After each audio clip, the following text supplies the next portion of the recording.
I'm Logan Crawford, and right now on the Spotlight Network, we're breaking through the noise of fad diets and wellness myths with an amazing author.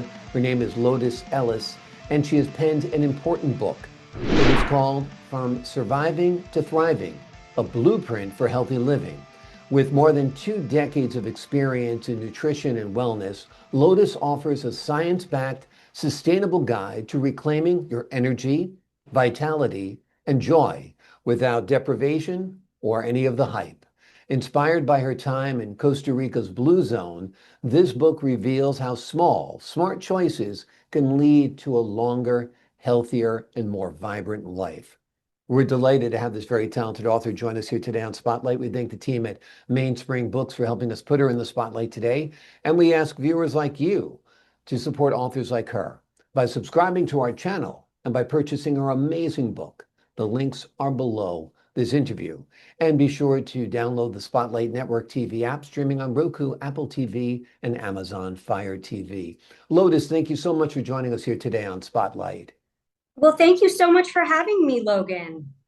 My pleasure. Your book is terrific. It's important. My little life hack is this.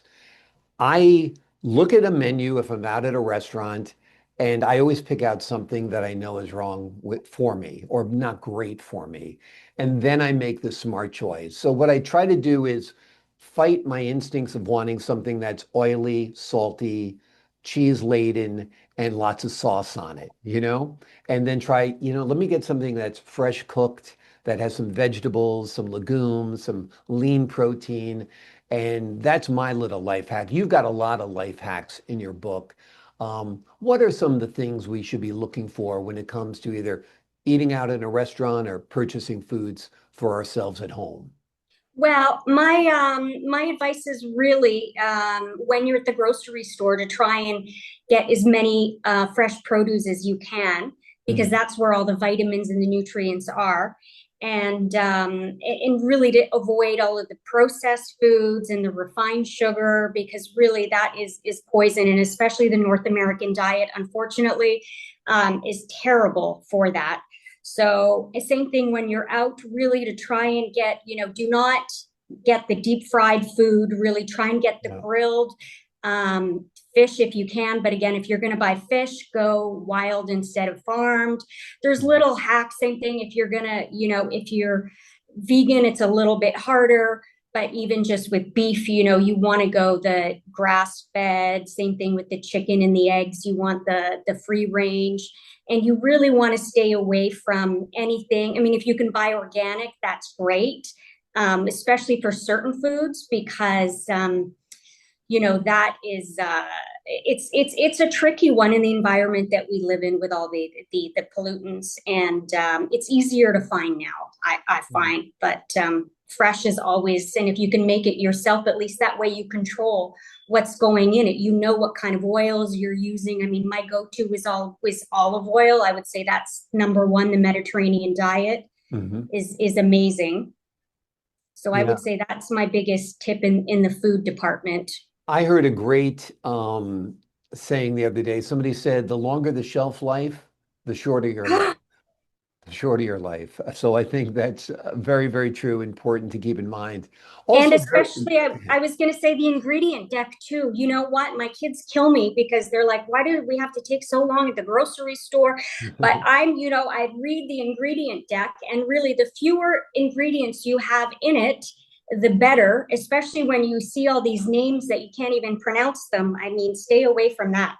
Exactly. And they do trick you because you will be in a supermarket and you'll see, regular milk, and then you'll see oat milk. And you'll say, well, the oat milk has to be better because it's oats. It doesn't have all the cholesterol and fats of the cow's milk, but it's loaded with sugars, emulsifiers, Oh, you're right. artificial flavoring sometimes, coloring, and it'll have like, 20 ingredients where the milk is just milk, so sometimes you're better off just getting the milk, right? Well, and fat is not bad for you as long as it is a good fat. Right. It's fine, like avocado. But then going back to the oat milk, certain foods are really are problematic. So oats, corn, wheat, a lot of these foods, and soy are genetically modified. So, you get into the whole GMO thing where, it's hard to navigate towards that. So when you're not certain, it's overwhelming at the grocery store. Even for me, sometimes, right now I'm in a foreign country. I'm studying abroad, and so I have a lot more access, I have to say, to really fresh food. And here, it's much stricter as far as the what you can have. Like, there's nothing that's genetically modified here. It's, there's farmers markets everywhere. You buy fresh produce almost every other day. So you're not buying something, you're not going grocery shopping once a week, or you're getting local food regularly. So it's so much better for you. Yeah, it's a real farm to table experience It because really, you're getting really it from the is. local growers. So if you can go to a farmer's market where the food is grown locally, again, Absolutely. the fresher your food's going to be. It only makes sense if it's local food. Talk to us a little bit about your experience in Costa Rica in the Blue Zone there. What did you find were the characteristics of these people, and how did their lifestyle influence your recommendations? So the blue zones are very interesting. I mean, one of the big ones is Japan also, and Sardinia too. So all of these places, really, they have a lot of there's certain commonalities. Diet is one of them. They're not vegetarian, but really they eat a plant-based diet with some meat, but it's not all meat and a little bit of vegetable. It's really Vegetables a and a lot little bit of veg, meat. yes, and the Yeah. fruits and the nuts and the exercise is a big component too. They're out on the land, they're outside, they're getting vitamin D. They're also they stress too. It's more of a um, uh, socialization, and really they don't have as stressful as a lifestyle as, say, North Americans do, I would say. And so those are the big commonalities, I would say, is that it's lifestyle based. So food is, and also very local. So say in Costa Rica, for example, they eat a lot of avocado. They have beans. Beans are very good for you. But again, with beans and lentils, you have to be careful because you really need to soak them first before you cook them. And there's certain little tricks. And then in Asia, it's again, and in the Mediterranean too, because I was saying Italy is one of them. It's a lot of fish that have omega-3s that are grilled. They don't deep fry anything. I mean, Right. it's very, if Right. Japan, and also with Japan, it's a lot of the macrobiotic diet. So fermented food, Yeah. especially there, they do the kimchi, all these miso paste, and those are the common, and sleep too. Sleep is another Yeah. really big important part too, is and again, getting back to the exercise, it's not just that they're out on the land, but it's also their in Asia, and that they're into the yoga and the whole mindfulness. It's a way of life. And Yeah. so with the book, really, that's what I talk about. There's a bunch of case studies of people that have changed their life. That's why it's called From Surviving to Thriving. And what my best friend's story, Lisa, is in there. And she's the one that sort of opened my eyes to all of this. But it's just gradual little changes of learning techniques to help you relieve stress, learning to make a healthier choice when you're out at a restaurant, learning to maybe go to sleep, healthy sleep habits, like setting your circadian rhythm so that you're okay. I'm going to try and be in bed before midnight and not stay up too late. And then, because if you can get enough sleep, is so important, because that's when your body regenerates also, Sure. right? So it's really, but people don't really see that. Yeah. In our society, it's like a badge of honor to be like, oh, well, I'm so busy because I'm working, but really they kind of forget about the overall impact of these little changes in how it can benefit your life. Sure, it's like having a car. You can drive it at 110 miles an hour, from 0 to 100, but your car is going to burn out. You need to get your rest. You need to move frequently and often. You need to eat right, pure, local, healthy ingredients.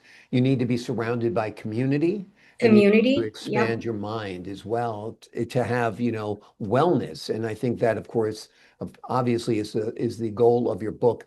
Let's talk a little bit about inflammation. You hear that as a buzzword now, and I think a lot of people are confused. Well, what exactly is inflammation, and how does it play a role in my long-term health? Well, inflammation is interesting because a lot of diseases are linked to inflammation. Hmm.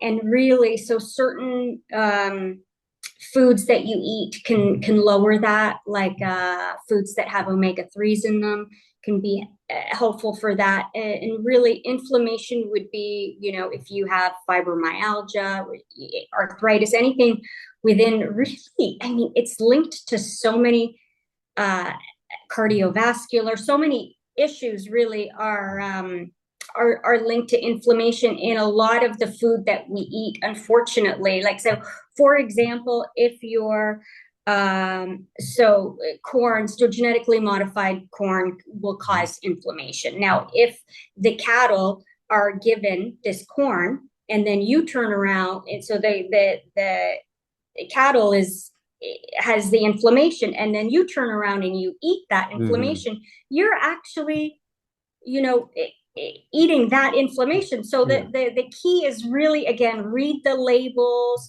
and try and be more mindful. And again, the whole mindful thing, it's mindfulness in the meditation, but also there's mindful eating, which is really big in this whole probiotic um, eating. It's really to be aware of what you're actually putting in your mouth and Yeah, to just slow down too. And exactly. Because that's a big part of the digestive process. it And is you'll eat less, you'll enjoy your food more, you'll be less stressed, less likely to have indigestion. So being mindful when you eat, I think, is important. absolutely. You seem to encourage gradual lifestyle shifts rather than strict dieting. Tell us about that. Well, I listen, let's be honest, dieting is hard. I've done a ton of detox retreats, and you get there and you feel fantastic. You're there for a week and you're, eating the food that they make for you, and you're, doing all the exercise, and then you get home and you do it for about a week, and then all of a sudden you revert to your old habits. So I think if it's something that if you can get a buddy and do it with a buddy, Hmm. and you kind of check in on each other, you're more accountable. But if you could just do gradual changes to just healthier options, healthier choices, because it's easy. We live in this fast, where, oh, I'm in a rush and I only have time, again, with the course I'm taking now, we don't have enough time for lunch, and I'm not Hmm. used to that. I mean, I sometimes have three back-to-back classes, and I'm rushing, so I'm like, well, I'll just grab something. And again, I'm in Paris and I'm studying at the Cordon Bleu, so we have like a little bakery there, and I see these pain au chocolat and all these croissants. And, oh, it smells so good, but I'm like, no, no, no, okay, you can have one, but like, that'll be your treat. You can't have Lotus. You cannot have one of those every day. Like, no. Right. But I'm not saying don't have it. Yeah. I'm saying, in everything in moderation. So Yeah. 80% of the time, I think, try and eat healthy, exercise. And then 20% of the time, I'm like, yes, I'm in Paris. If I want to have a glass of champagne on Friday night, then I'm, Exactly. Or if you want a but croissant with breakfast one morning out of the on Sunday seven, morning, who absolutely. cares? But Yeah. and the thing is, I see these people on these crazy diets, oh, I'm fasting for I don't know how long, and I'm like, so you're gonna fast, but then you're gonna eat like a everything in sight. I just feel I don't see the point sometimes, and I'm not saying fasting is a bad thing. But I Again, think if you're eating like a glutton within an 8 hour window and then fasting for the other 16, I think that's the reason why we're finding that people are harming themselves with intermittent fasting. I think fasting is fine if you're not, like I said, being gluttonous in the way that you can Exactly. eat, right? Because it does have health benefits, but again, everything in moderation, Yeah. right? So, and I think that's my philosophy, is just small, gradual changes. Again, everything in moderation, I Yeah. mean, And then it's it's sustainable also. I mean, if sustainable. right, if I'm going to be only protein or only this or only that, you're not going to be able to do it. You're Well, you're it gets not you're boring not going to be able to have too. egg whites for breakfast, chicken for Oh, dinner, and steak. You know what I mean? it gets boring too. I Yeah. mean, can you imagine if you ate the same thing over and over? Yeah. And even if it'll be effective in the short term, these people do lose weight, but I've seen them all or most of them really rebound. And Rebound. uh, It's the yo-yo, and yeah, it's the quality of life too. I mean, life is meant to be enjoyed, and if you can't, if you've got to deprive yourself of everything, then it's not exactly. much fun either. And you've got some great recipes in your book as a reminder and a starter for people as well. Tell us about some of those recipes. Well, I tried to make the book a little bit more plant-based. Hmm. I do have a couple um, fish plates in there, but again, more just because it's there's omega 3s and they're a bit healthier. So again, just a variety. There's some salads, there's some soups, there's like Buddha bowls. There's a variety of things, but really clean, fresh, easy, super simple. There's nothing hard to make there. And you don't need a whole lot of equipment. I made it super basic and easy for anyone to be able to follow. Wonderful, wonderful. Great reminders all around. Keep moving, eat right, watch how many ingredients are in your food. Have a great sense of community about you. Be mindful when you're eating.